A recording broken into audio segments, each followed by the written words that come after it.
This is Jordan Poyer, safety for the Buffalo Bills, and you are now listening to Cover One Buffalo Podcast. Let's go. Good evening and welcome to the Cover One Buffalo Podcast. You are joining your normal host, Greg Thompson, along with some special friends from the other side of the brand here from the Cover One Draft Podcast, Christian Page, Russ Brown. How we doing, guys? What's up? Glad to be on. We're doing good, man. We're doing good. Awesome. Russ, I know you're enjoying a wonderful wedding last night and certainly in all your glory now. But how are things going in the draft world? I always think about the draft itself is Christmas. So is the combine like Black Friday? How does that work? I mean, I guess you could kind of take it that way.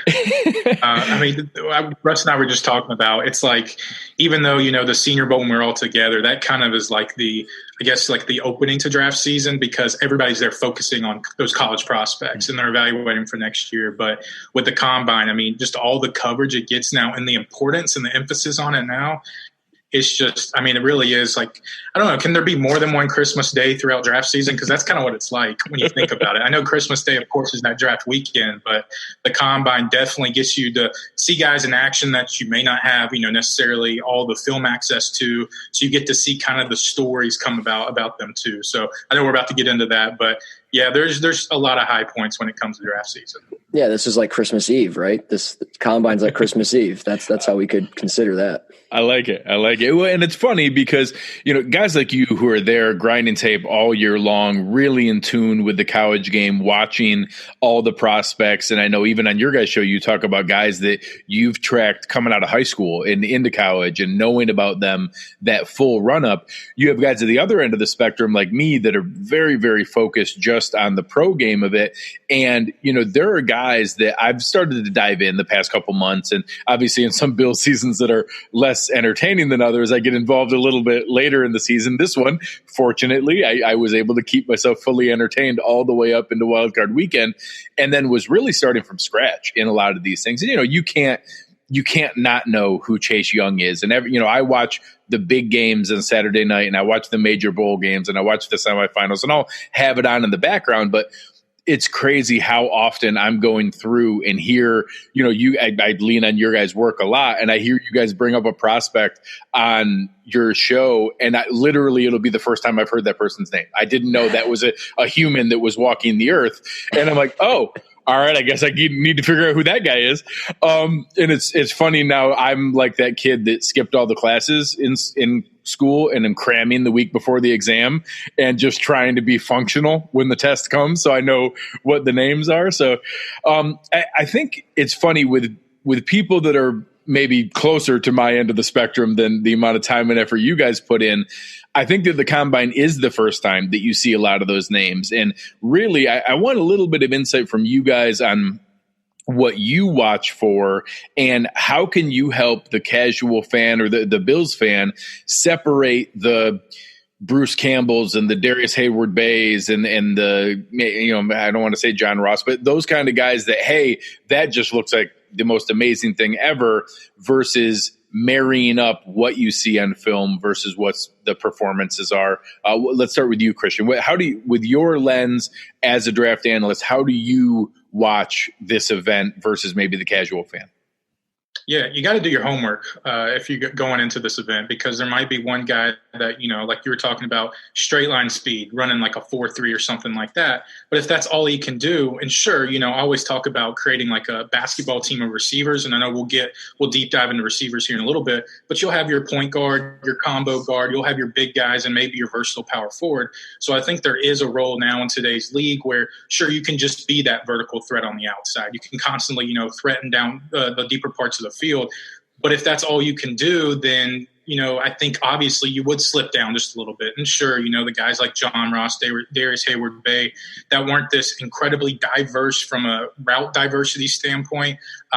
Sure, they went earlier than probably they expected, but just the overarching question, you need to figure out, like, sure, this guy's going to run fast, but you have to be aware of, does his film actually add up to be, that 4.3 speed and be in the top 10? Or is it more of like, well, he has, this 4.4 speed, but he's not as versatile, he's not as dynamic as you would think that his combine times would show. But I think, if you really dig down deep in, specific positions, You can look at like certain explosive traits, like maybe the broad jump shows or the 3-cone drill shows that maybe you want to see in more edge rushers, just exploding off the ball, because you don't have that first step quickness. You're not going to win in the league. I mean, let's be honest. So I'm not saying that any guys that test below the mandated threshold as an edge rusher aren't going to be successful. I trust enough coaching that they can put them in situations to win. But I think, those are just some little things. Well, if you're not explosive, hopefully you can win with a little more power and just intelligence overall. So I think when you get down to like the nitty gritty of each position, I think there's specific drills that you can look at when you're breaking down. There's a whole list of new drills that we talked about in the previous podcast Russ and I did on the draft podcast. So there's definitely a lot of drills that are definitely specific to how they participate and how they play on the field. And then I kind of joke around. I think there's some that are completely irrelevant that people overblow, but they're there for a reason. There's some NFL personnel that definitely want to see them, and they have their notes that they can drill. So overarching, I have certain drills that add up to maybe success on the football field. And Russ, what's something that you really try to watch out for to make sure that you're getting value from this event and not the flash and sizzle?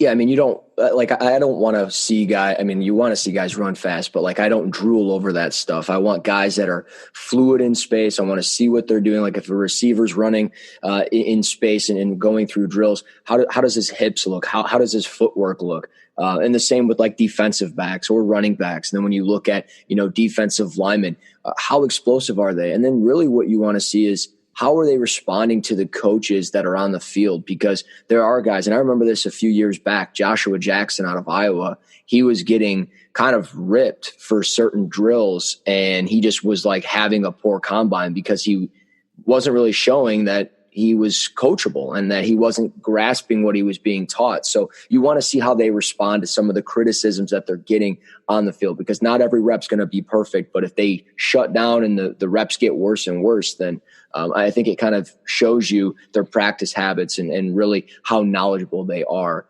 for the game. No, that makes a lot of sense. And I think it's interesting. I'm always one of those people that the same thing. I do the same for the combine, for the opening weekend of March Madness. I usually try to get some time away from work, hunker down and just watch the whole thing and absorb it all. I think it's interesting. They're shifting a lot of it now more into prime time, more into that television space to kind of maximize that. So I'm interested in how this is going to go with more of the Thursday through Sunday run and more late afternoon, early evening, and see how all that kind of matches up. And I actually think it's going to make it more of an interesting two-screen watch, that I think it's going to be fun, that we're going to be able to have a big core of people on Twitter watching it, commenting on the things that are happening, because you're going to get a broader audience all taking part and watching it at the same time. So I'm interested in how that's going to play together, and think it's going to be a fun time on Draft Twitter as that's going on. For some of the Bills fans that are listening here, I think there's a couple positions that we're going to get to in a moment that everybody's excited about, that, wide receiver and defensive end. I think regardless of which one's first, which one is, can you afford to wait here or there? Or what is the depth of the positions? I think there's some exciting topics and reasons you might prioritize that, but I don't think anyone's going to be surprised if the Bills take a defensive end and a wide receiver at two of those first three picks. There's two other positions that are interesting to me that I think have a little bit more value. And in your guys' recent shows, you both talked about how there's a little bit more top-heavy talent and then maybe a little more drop-off, both at offensive tackle and cornerback.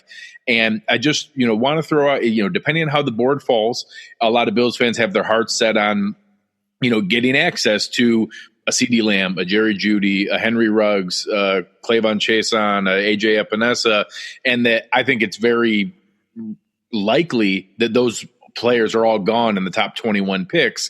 And then all of a sudden, if the medical doesn't check out with Chenault, or they're not ready with some of the background off-field stuff hasn't checked out for Yetur Gross-Matos, all of a sudden, is there another premium position that comes into play? And I want Bills fans to brace themselves that I think offensive tackle and cornerback are more in play than maybe what they might have expected. So what are some names that you guys might think could be a fit, in whether it's some of the versatility that the Bills have looked at of multiple positions, or let's say they do maybe not re-sign Quentin Spain, shift Cody Ford into guard, and all of a sudden maybe looking at a tackle, maybe who are some names you might keep an eye out for around that 22 pick? We'll start with Christian. Yeah, I mean, that is a tough situation because I think there's a lot of question marks. Like, I mean, you just detailed all of them, talking about, Shenault seemed like it was a popular mock draft pick. But then, the injury news comes out and like, how, can he be a full participant in all the pre-draft athletic testing? And, maybe not. But I think if you're looking at just going to your question, the offensive line, we'll take that one first. Austin Jackson, the USC offensive tackle, he has a lot of buzz right now. I think, as far as you're alluding to draft Twitter, a lot of draft Twitter people may have him, late second, early first. There's rumors that he might be a top 20, top 15 pick. But I think that kind of shows you maybe the top heaviness of the draft or of the offensive tackle class, because that's going to force a lot of these guys up. Not saying Jackson's not worthy of a first round pick, but, he has a lot of tools. He's, in my opinion, he's patient. He's a balanced. He's a really good athlete. His feet are really solid. And so if you work him into that offensive system, I think he would be fine where the Bills are picking there. So he's one guy that quickly comes to mind. If you want to look more into the interior, you could look at, maybe some versatile guys like Lloyd Cushenberry, who I know was a center at LSU, but the guy dominated the Senior Bowl. Greg, you can attest for that as well. He was a guy that I think he has the intelligence to be kind of that chess piece across the offensive line. But, Austin Jackson's the first one that comes to my mind. Maybe Josh Jones out of Houston. He's also a guy that's gaining a lot more buzz too. Played primarily at left tackle for Houston. We talked about him on our last podcast. His footwork's weird, but I don't think it's necessarily his fault. I think if he fell victim to the coaching staff at Houston, because it was more of like a back pedal. He went off different feet in certain vertical sets. So I think with the right coaching too, Josh Jones could be, I think, either a right or left tackle. We saw in Mobile, he worked more in a zone scheme. He's really good if you can get him moving forward. So I think Josh Jones or Austin Jackson, sure, I know they want the pass rusher. I know you want the dynamic receiver. But with the receiver class that we talked about, there's enough guys deeper down that I think you'll just be fine with, instead of maybe taking a risk on a guy like Shenault, even though he is a higher level type receiver, brings a lot of versatility to Buffalo. But I think, take advantage of this offensive line class early on, and then take advantage on the back end of the wide receiver class, because you can still, instead of grabbing maybe one high-end guy, maybe grab two guys that are kind of in that middle tier and work that kind of basketball team of receivers that I was talking about, which Buffalo did a really good job this year. A lot of guys took that step forward, but I think some of them may have hit their ceiling in that offense. So they need somebody else to take that big step forward and be that primary number one guy. Yeah, Russ, what's a name that you like at offensive tackle, and then maybe one that would intrigue you to pair opposite of Trey White at cornerback? Yeah, Christian kind of took my guy there, Austin Jackson. I've been raving about him since November. I wrote about him. He's on the site. And just to kind of piggyback off of what he's saying, it's absolutely true. Jackson's got really good footwork. He's an athlete. He really likes the snatch trap technique, which was something that Andre Dillard did a ton at Washington State. He's not as athletic as Dillard was, but I still think at 22 there, he could be a fit for the Bills in the draft and in the first round.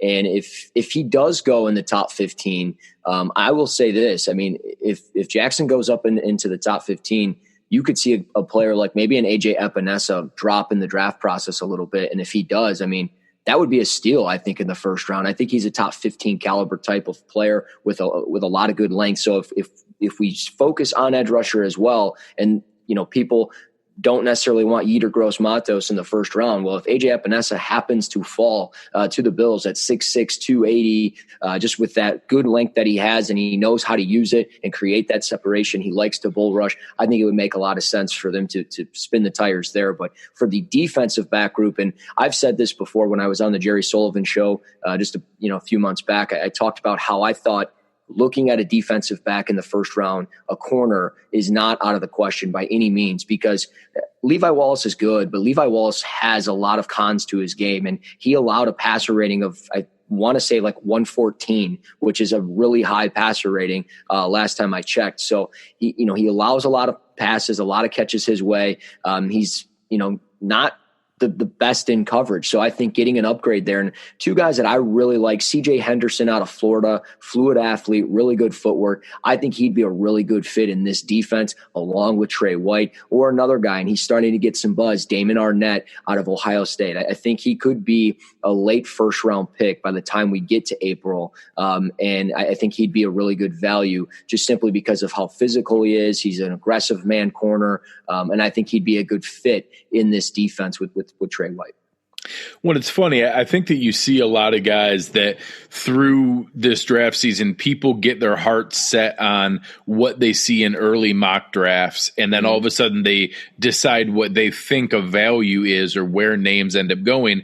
And you look at last year, the positions that are a premium end up rising, and you end up seeing, Titus Howard and Andre Dillard right at that 22-23 pick that we had there. And Dillard was a name that was always out there, but there were questions about the run block versus pass block. Titus Howard coming from a small school, and even, Caleb McGarry later on, and having those offensive linemen go early, it's always going to be something that is going to be a safe pick, especially if the board doesn't fall just right. Obviously, if Epinesa falls, that's an easy pick. If Chazon falls or is there, that's an easy pick. There are some times where you get the Ed Oliver situation for the Bills last year, where you had a position of need at a premium position with an elite talent, and it's just you run up to the board and turn in your pick. And if one of those happens at 22, that's great. If all of a sudden a guy that you just obviously can't turn away is on the board, that's there. But I think that, as we kind of transition into the wide receiver realm, I know that obviously Mel Kiper's, comment got a ton of buzz, and it's not real. There's not actually going to be 25 to 30 in the first 3 rounds. But the fact that there might be 30 drafted period is pretty crazy. The fact that there might be 20 in the first 3 rounds would be a record. There's never been 20 in the first 3 rounds. I think the record's 18, if I looked right. So seeing a record in the first 3 rounds and probably a record in the first 4 rounds, I'm also interested when you have that kind of, if there's a potential record in play, I'm going to call it historic depth, because I think that's not hyperbole that there's that many people, that it's historically unprecedented. We haven't seen that before. I'm curious what that does to a guy like Ayuk, who couldn't play at the Senior Bowl and just had to interview. Chenault now with some late questions here. When you have so many alternatives to look at, I'm curious if there's some names that people are getting into this late first round buzz that all of a sudden some of these other positions, especially some of the premium positions like offensive tackle, corner, edge rusher, maybe some of those push up a little bit, and guys, because that, I think that second tier in my mind, from the limited work I've done after Judy, Ruggs, and Lamb, some people could argue there could be 11 guys that I've seen ranked 4th in other people's rankings that other people have 15th. And I just think depending on how that team's board falls, you could have a guy that so many people project as a late first round pick be like A.J. Brown or DK Metcalf last year, and just trying to figure out, hey, why is this guy still on the board? Where do you guys see how that could play with teams' boards? And then who are some guys that wouldn't be crazy at 22 for Buffalo, or would be a blessing if they fell to 54, and you could see in either of those ranges? We'll start with you, Russ, this time. And we're talking wide receivers, right? Yeah. And so, I think T. Higgins at 22 makes a lot of sense. He's a 6'4" receiver, really good body control, gets up, can high point the football. For being that big, I think he's relatively fluid. He's not Henry Ruggs or anything like that, but he's a good route runner. And again, he just goes up and gets it. So I think one of those guys that you could put on the outside, and you could put a guy like Cole Beasley or John Brown more into the slot, you're going to just get more production, I think, out of your outside receiver with a guy like T. Higgins. I think he makes a lot of sense for the Bills in the first round. But if you go to 54, I don't think Chenault will fall that far, but a guy that I really like, and we saw at the Senior Bowl, Michael Pittman out of USC, I think he would be a steal at 54. Maybe not a steal, but he would be a really good fit. And he's just one of those guys that kind of like T. Higgins. I think he's a little bit of a better route runner and a little bit more fluid, but one of those guys that can high point the football, has experience playing on the outside. And you just know his dad played in the NFL for a long time, and you just know that he comes from that football background, and he's kind of prepared to take that next step, I think, mentally. So he's one of those guys that would make a lot of sense at 54. And then maybe another guy as well. I like that you said Brandon Ayuk. He would be one of those guys maybe they could move up for in the second round, just because I think he's an explosive athlete. He can make a lot of big plays, and I think he'd be a good fit as well. Yeah, Christian, before we go to you, I think that's a great point, Russ, that a lot of guys are looking at, that the Bills are getting to that phase in the roster building process where, before we had undrafted free agents making the roster all the time because it was just a horrible roster. Last year, none made the team, and that they actually, in my mind, had to hide Voshon Joseph because he was going to get cut, and they had to tell him, hey, guess what? Your shoulder's worse than you think. And we're gonna IR you for the year. So they're getting to that point where I don't know that 2 5th and 3 6th round picks are going to make this team. So I could definitely see some ammo that, one of the surprising guys, and obviously selfishly, I hope it's a Chenault or a Higgins caliber guy getting to pick 40, and they're like, oh, hey, we didn't expect them to get there early on day 2. Why don't we move up from 54 and we'll give you whatever, a couple extra picks here, because they have some of those extra spots. Brandon Beane obviously has done that every single year. We've moved up for players over and over and over again, moved up for Cody Ford, moved up for Dawson Knox. Now, fortunately, I know for guys like you who all have 100 guys that you would love to have, you always want more picks to get more names. When Brandon Beane's hitting at the rate that he is right now, I can't complain because he's picking an awful lot of really good players. Ideally, I'd like for him to show that he's capable of moving back as well. But right now, if he's hitting at that rate, I'm fine if he has a guy, especially in some of the tiers that they are.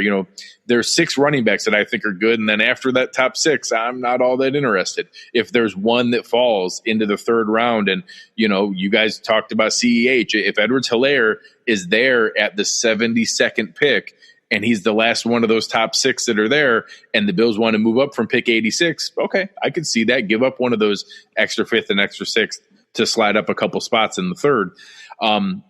And Brandon Beane's shown a track record of doing that. So, Christian, going over to you from a wide receiver standpoint, maybe philosophically, how do you think that historic depth plays into how teams play the tiers? And then who are some names you could see early on that would be a matchup? I know you already mocked Chenault there, but maybe who are some other names that you could see matching up with the Bills from a scheme and talent standpoint in those first couple rounds?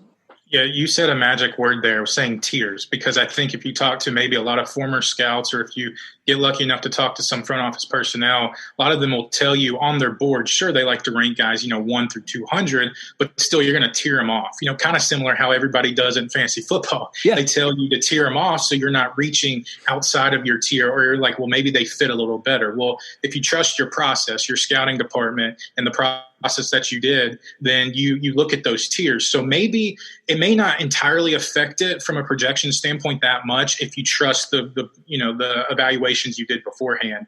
But for Buffalo's standpoint, I think it does, because if you're looking at investing a first round pick in a wide receiver, which, we see them, more success of those maybe first 2 to 3 year guys, seeing guys like Michael Thomas, falling back, or Odell Beckham in the first round, and he's had a little, interesting situations going forward. But I think when you make that investment, you have to take into account all of that. You have to, really, because I've always said, and it's mostly regarding top 15, because sometimes, and knock on wood, or let the lightning strike me now, but I think sometimes first round picks can be a little overrated in some regard, especially when you're dealing with trades going forward. Minka Fitzpatrick, Amari Cooper, I think there's a lot of, examples of being like, well, hey, so I think there's a lot of, comfort, I guess, in picking a wide receiver at the position Buffalo is now, because there's enough of a supporting cast so far. And I think this receiver class is good enough, like you said, the historic depth, that you could, take a stab on a wide receiver in the first round.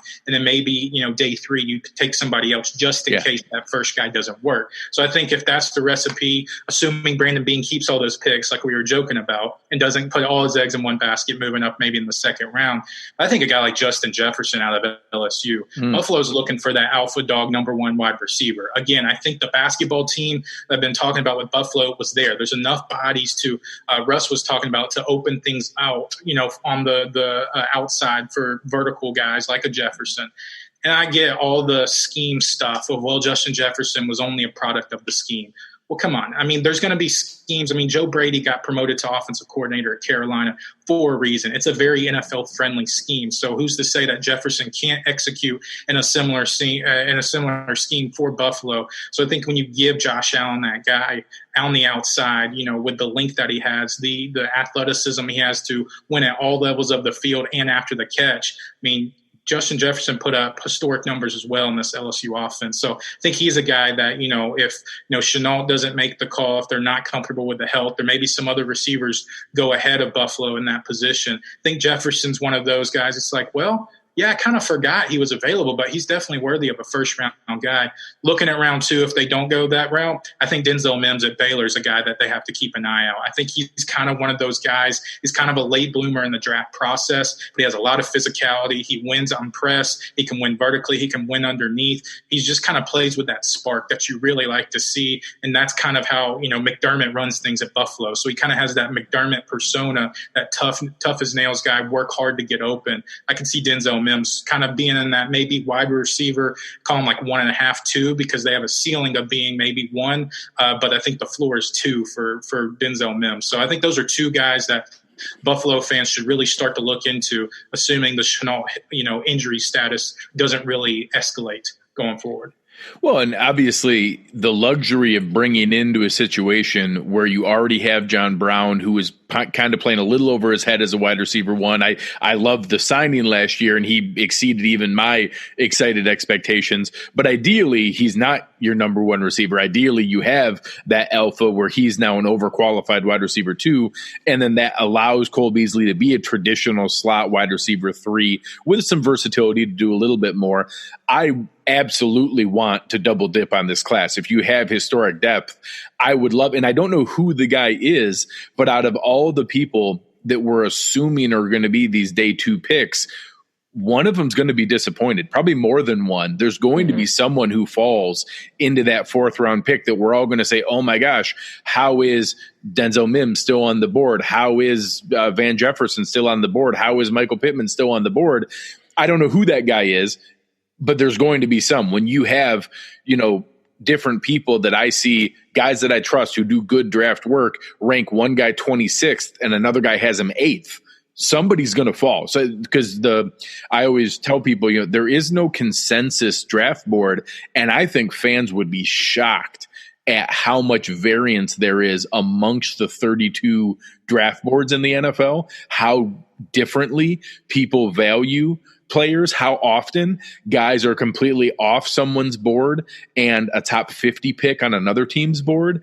And that when that happens, and if you already have 15, 20 receivers taken, and then the 21st guy is a guy that one of those wide receiver hungry teams loved, but they've already taken 2, and all of a sudden they don't need him anymore, and then the picks are gone, and now we need another position. There's going to be some guys in that 4th and 5th round area that, in my mind, I think are going to be traditionally could have been 2nd round picks in some of these other drafts. It would have been wide receiver 5 off the board, and you might be wide receiver 21 in this class for some weird reason. And it's going to be interesting how those things fall and where that comes into play. Another position that's big for the Bills is pass rush. And I know that can have a different term depending on, obviously there's a difference between an Epenesa and a Chazon and how they're built and put together. Your more traditional 4-3 defensive ends with Lorenzo Alexander moving on. I think there is some openness that, hey, maybe if you go after a Zach Bond or a Josh Uche, that maybe they could play 1st and 2nd down for Zoe, and then on 3rd down, come down into a pass rush role. It's in my brief work that I've done here, This is one where I see a more dramatic drop off versus the historic depth we talk about at wide receiver. That, hey, all of a sudden you get real quick past Bradley Anae and people like Alex Highsmith, and there's a couple other names, and then it drops off pretty dramatically depending on how you feel about Daryl Young or how you feel about some of these other guys, that even when you get to there, you're still only talking 5-6 guys deep into that class, that if you're going to get a pass rusher that's going to have any chance at impacting, I think the Bills have to do that at 22 or 54, or else it's going to be very much developmental and a guy who maybe pans out later on, but probably isn't going to be some immediate 2020 impact. So let's go the same route. How do you think teams might treat that with just the normal supply and demand of who's available and what that could do to the draft class versus the deeper positions? And what's a name that you could see connected with Buffalo? We'll start with you, Christian. Yeah, I mean, that's tough because, like you said, if it's top heavy like that, if you're, spoiled enough or lucky enough to get one of those top end rushers, I mean, of course, Chase Young going second overall, most likely to Washington, but maybe, AJ Epineza slipping, Kayvon Chase somewhere he's evaluated, and maybe Bradley and I early second round. But I think when you kind of talked about it, having guys that can play on first and second down, and then maybe we talked about supplementing with wide receivers, as just using Buffalo for an example. Possibly you see the same thing, as in you got maybe not a home run fit at defensive end with your first couple picks, but then you have maybe just that true edge guy that just, hey, pin your ears back, go get the quarterback. Maybe that is like your Josh Uche that you were talking about, among some other players that may not be as refined, putting their hand in the dirt, but they're really solid at going to get the quarterback. So like you said, I think you have to be really picky when you're breaking down this defensive end, just pass rushers as class in general, because there's not too many guys that are really exceptional at both. And the guys that are, they're going to be in the top 32 picks. Yeah. And then the ones that aren't, they're going to be all throughout there. And probably you're not going to see a lot of them ripped off until maybe past pick 60 or so.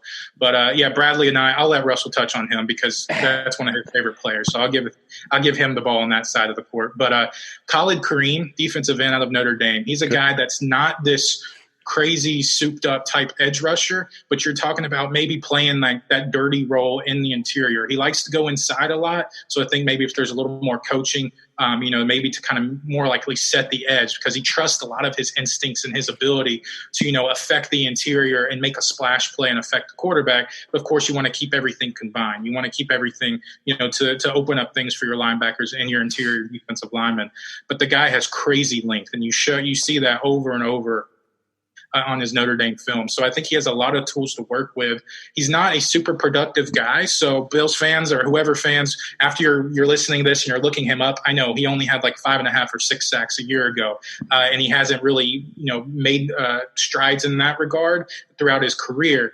But I think when you look at tools, and that's one thing that you have to trust as an evaluator, you have to trust your process and be like, what traits can this guy use to succeed at the next level? There's enough in Kareem's game where I think he can be coached up from just some of the technical uses of his hands, of his lower body, of his flexibility, and in his mind, that I think there's enough there that he could maybe take that next level step. He's fine as far as, defending the run, but I think he can take that next level as rushing the passer. But again, you may have to partner him up with maybe just one of those less refined, just speed edge rusher guys, that there's probably a few of them that are going to test well in the back end of this draft. Nice. Russell, I know Christian queued you up on one of them, but talk about Bradley and I and maybe some other names that the Bills fans should watch out for at pass rush. Yeah, I've got a couple of names for sure. And I mean, I'll just start with the depth of what the Bills have. I mean, Trent Murphy, 29, 30 years old, could be a cap casualty just simply because, if they cut him, they free up about $6-7 million, and it's only like a $1.5 million dead cap hit. Yep. Jerry Hughes, 2 offseason surgeries already this offseason. So that's something worth monitoring. And then Shaq Lawson, he's a pending free agent. So they need to consider, obviously, an edge rusher like we're talking about here. I like Bradley, and I appreciate you, CP, for letting me talk about him. One of my guys for sure at 6'3", 257 is what he's listed as. And just one of those guys. He doesn't have exceptional length, but he's just a good work ethic type of kid. A guy that, at the Senior Bowl after practice was working after practice with Kenny Willekes. And just one of those guys with really good hand usage, and he's effective, strong hands, and he's just always going to get after the quarterback. So I think that's one of the things that if you look at him, hey, you need a guy that can pin his ears back and go after and get the quarterback. I think Anai fits that. Another name, Julian Okwara out of Notre Dame, the other edge rusher. I know you talked about Kareem CP, but Okwara for me is a guy that I view as a top 30 player in this class. Doesn't really get a lot of talk and buzz right now, but I think he's a first-round caliber player. 6'5", 250, loves to use the long arm technique. He really needs to develop a more consistent counter move, but overall, I really like his film, and I just really like his production. And a guy with that type of length and explosiveness, I think can really benefit in the NFL and be one of those guys. Two other names real fast. Kenny Willekes out of Michigan State. We saw him at the Senior Bowl, and I know Daniel Jeremiah actually has Willekes, I think, like 4th or 5th round grade in that range. And I could be wrong, but I believe I'm drawing a blank, but I saw something on the Michigan State rankings for who Jeremiah has ranked where, and Willekes was actually near like the middle to bottom of the Michigan State players in this draft. So it was a little surprising. I think it was Josiah Scott. I think he had him ranked a little bit higher, which was weird to me. But Willekes is just one of those guys at 6'4", 252, workhorse. He had 51 tackles for loss in his career. Tremendous story, really great work ethic, a good kid. And I mean, again, one of those guys like Anai doesn't have ideal length for the position that maybe the Bills might covet, because they look for more of those, 6'5" edge rushers, according to the threshold that, Eric Turner had showed me, that they like to go after. And that's why guys like, Epinesa and Yetur Gross-Matos make a lot of sense. But just from, a technique standpoint, I think Willekes is one of those guys that has pretty good technique, and he's got a really good get off, but he needs to develop that counter move as well, become more consistent with his hands, and overall just one of those guys though that, I mean, I've often said I think he could be similar to like a Max Crosby from last year, where Crosby went in the 3rd round for the Raiders and ended up with 8.5 sacks. And then just the last guy, and I'll touch just briefly on him, Malcolm Roach out of Texas is a player that caught my eye 2 years ago, and I really liked him. And then I did some digging on him in general. And, unfortunate his junior campaign, he had a fractured foot.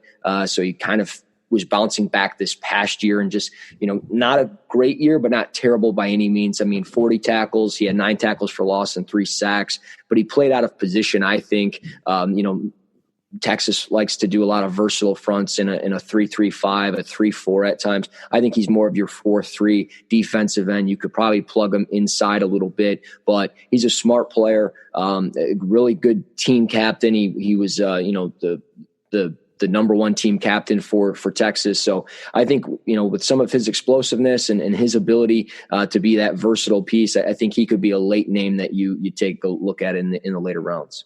Yeah, I think that's really interesting, and I think it's good for Bills fans to get an idea of what names to watch out for as these things shift and move. And Willekes is one that's interesting. If he was 2 inches taller, I'd call him Trent Murphy, and you could release Murphy and bring him in and probably not miss a lot, or maybe even notice on the field who is who. All right, one final question that I purposely didn't prep you guys for. I want to get your off-the-cuff reaction. One of the things I always struggle with in the draft analysis world is weighing most recent performance and the natural progression of development versus what I think can become recency bias in whether second half of the season versus first half, or in my example, it's going to be previous season performance versus most recent season performance. You guys had a couple examples of it, but both Tyler Biadasz and Grant Delpit, if we went back a year ago, where we'd be talking about them versus where would we be talking about Joe Burrow if we went back a year ago? And why does, when we run 240s, you only count the best 40? Why doesn't the really great season that those guys have count, but the really mediocre trash season that Joe Burrow had doesn't count either? I'm just curious, how do you weigh what is natural progression of a player, and that, hey, now that he's demonstrated that trait, it's possible and we can plan on that being sustainable, versus a player that demonstrated it a year earlier but now gave you another year's worth of film that made you question things? How do you weigh that, and how do you think front offices weigh that? We'll start with you, Christian. Yeah, I think, again, like I talked about with just edge rushers in general, you have to pay a lot of attention to traits. And I think I've always said, too, NFL front office people, coaches, they have some of the biggest egos in the world because they see certain traits and they're like, I can work with that. It may be one trait, but they say, I can turn him into an all-pro. So you have that confidence going forward. But just looking at, just scenarios and examples of those guys that you listed, I think if you see them struggling maybe with the same thing, or maybe Tyler Biadasz struggled with, I don't know, let's say anchoring in 2018, but the rest of his film was fine. So you take that next step forward. Well, if he's still struggling with his anchor and he's not perceived, because I think a lot of times when you see potential in guys going into the next season, you're looking into that potential and be like, hey, this guy's going to improve, in the next season. And so that was, I think, the expectation of Biadasz. Personally, Russell and I, just taking him as an example, we don't see the fall that a lot of people have him on the board. We still think he's a borderline first-round talented player, but I think you have to look specifically into certain skills. So, like with Grant Delpit, sure, he wasn't a phenomenal attacker in 2018. But he was a lot better than what he showed this year. And I don't know if it was an effort thing, but then you start to look at, guys that are – Grant Delpit was one of the top 5 rated players going into 2019. Yep. And if you're struggling to stay on the football field with some, nagging injuries, which sometimes you can look past that depending on, how sensitive they are of occurring again. But if you're looking at it from an effort standpoint, you're not showing consistency. And consistency is one of the biggest things that you can look at a draft prospect. You're not showing that. He's taking the brunt of it right now. I mean, ultimately, we'll see where he's picked. But you want to see guys take progressions forward, seeing what they struggled on a year previously, and then going forward and how they capitalize. With Joe Burrow, we saw a lot of ability a year ago. Sure, there were some instances where a year ago, meaning 2018, we saw some instances where, okay, that was a poor decision. He wasn't that comfortable, but you get him in an offensive-friendly system, and you see that confidence come alive. I remember dating back to, I think, our first podcast of the season, the college football season. We were just recapping what we saw week 1. I was like, Russ, I know I probably shouldn't be saying this, but I was just watching on SEC Network LSU and Georgia Southern play. And Joe Burrow looked really good. He looked like he played with so much more confidence, and we knew that talent was there. I mean, when you have a full-ride scholarship at Ohio State and you're sitting behind guys like Dwayne Haskins and whoever else may be, it's tough. It's tough to, push those guys aside. But he saw an opportunity at LSU. He took advantage of it, and I think that comfortability that you saw with him in that offensive system, that sometimes that needs to be taken into effect as well. But we saw the tools that Burrow played with in 2018, and we saw him take that potential and run with it in 2019. Guys like Kaiir Chase on Yetur Gross-Matos the same way. So those are just a few examples. I think you really have to focus on. And you got to get dirty. You got to stay up, and you got to watch that film in order to really answer that question. Of course, guys get paid a lot of money to make those decisions. But if you're just talking from a casual fan, why this guy is not getting the correct buzz that he was a year ago, you have to really look at those specifics with guys like Delpit, Biadasz, and Joe Burrow as examples. Russ, how would you approach that, and how to weigh previous performances, steps back, or guys who go from mid-level and all of a sudden have an explosion, and how do you weigh what's a one-time flash versus what's sustainable? I think CP did a good job right there, and I would do it in a very similar way. Just with Joe Burrow, 2018, LSU didn't run their offense the same way they did with Joe Brady this past year, the things that they were doing. And I think that's something you have to pay attention to is how is the scheme changing? Was there some coaching changes? Was, with Biadasz at Wisconsin, was there a positional coach? Did he leave? Was there an assistant that left or one that got added on? And did that maybe create some confusion as far as teaching technique? Because whenever you get new coaches or you change coaches, it's always those kids are being taught things on the fly and things are changing. So for LSU, 2 years ago, they were running wide receiver sets with, 2 receivers running routes and then that's it, or 3 receivers running routes and then that's it. This past year, they completely spread the game and they put 5-6 receivers out there running routes. And it goes to show, when everything's covered up, Joe Burrow's not going to be as productive, and that's what it was in 2018. But when you spread the field out and you get guys open in space and everything else, he's got that vision and that ability